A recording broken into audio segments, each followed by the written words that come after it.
Well, the UN Security Council's adopted 4 resolutions on this conflict. We're going to get a bit of background with Jamila Mammadova, who is a Caucasus regional expert, specialises on Russia and the former Soviet Union, joining us from London. Jamila, we are seeing a very acute conflict on the ground right now, but they keep trying to resolve this and don't seem to make any progress. Indeed, this is a very tense conflict. At the moment, we see what's going on both sides. Both countries are losing their people, their soldiers, and also civilians. But you have to acknowledge that the conflict has been going on for almost 30 years. So it seems like for Azerbaijan, this is the moment of truth. And I think that Azerbaijan is going to push until they would basically what they're trying to do now is to conquer more territories, to bring back the territories that, according to international law, are part of Azerbaijan, and they're internationally recognized territories as part of Azerbaijan. So basically for Azerbaijan, it's a fight for justice, and they are proceeding with all the consequences that we currently see on the ground, basically also backed by Turkey. Why have those UN resolutions and the efforts of the Minsk group really come to nothing so far? Is it just two sides who are firm in their belief about their right to this land, or is there something else in the way?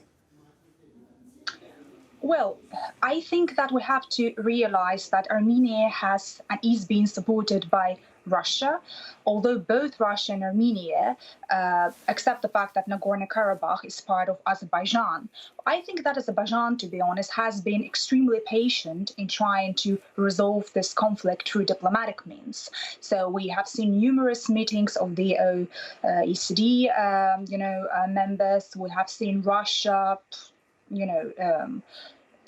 France, United States trying to resolve this conflict through diplomatic talks mostly. But I think for Baku, it's a moment, as I said, it's a moment of truth. I mean, they realize that, they cannot wait any longer. The conflict is still the people. You have to understand that people are dying and have been dying throughout this time.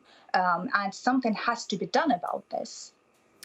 So what now? We've got as I say, a very acute conflict on the ground where both sides are rejecting the idea of any mediation. Do you feel there's any hope of stopping this particular battle now?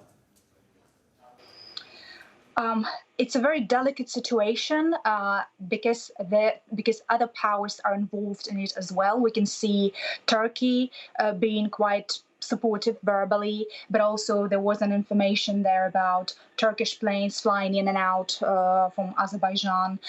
We also see that Russians are slowly becoming more involved by, again, verbally trying to be neutral, but at the same time recognizing that Armenia is part of the CSTO bloc. So they have to do something to prove to other countries in the region and the members to the security organization that they can actually back their allies. So it's a very delicate situation. I think everybody has to be extremely careful here because we heard those rumors about, Turkey shutting down Armenian plane. And I would expect some more provocations similar to the one that we have seen on social media. But again, I think that Azerbaijan is trying to be as careful as possible, not to, make this conflict go beyond the Nagorno-Karabakh region. So basically, at the moment, it's still a local conflict. Jamila Mammadova with her thoughts on this conflict in Nagorno-Karabakh. Thank you, Jamila. We do appreciate it. Thank you for having me.